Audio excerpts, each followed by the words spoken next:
Communities may look to consolidation as a means to mitigate economic challenges or to improve the substantive delivery of services.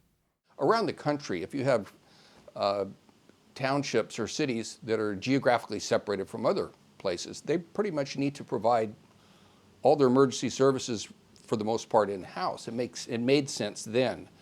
As the metropolitan areas such as Southern California have grown and grown, it really makes less and less sense to have all these little isolated structures for this expensive, important service where each individual city will build their own police department. For a lot of these towns and cities, public safety services take up the largest proportion of their budget. So when they're facing tough economic times, you have to look at all options. Everything's on the table in public safety, whereas historically, nobody touched those departments, but now we're starting to look at ways to conserve resources, but also maintain the level of police and fire service. City managers try to look for new ways to make the bottom line. And one way to do it is to consolidate services. For some communities, it's a need because their capacity to provide even a modest level of public safety service is extremely constrained. And I think for them,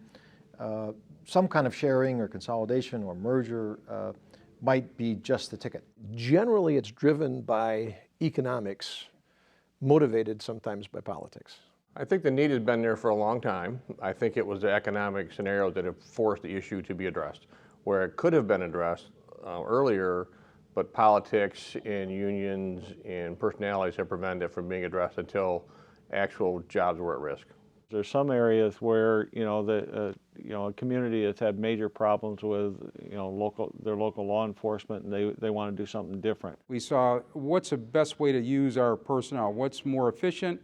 How do we reduce some costs? We increase the service, but also we provide a better service to the citizens in the community. It's mostly an enhancement.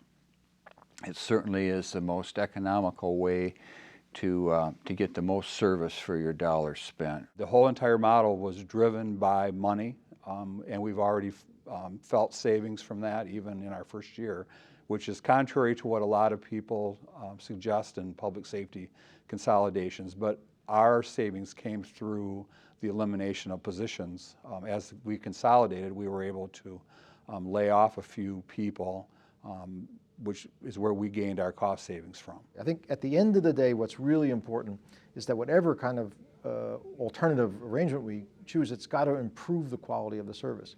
If you don't do that, then people will quickly undo it. But if you can do that, then I think there's great potential. And while at the same time saving some money.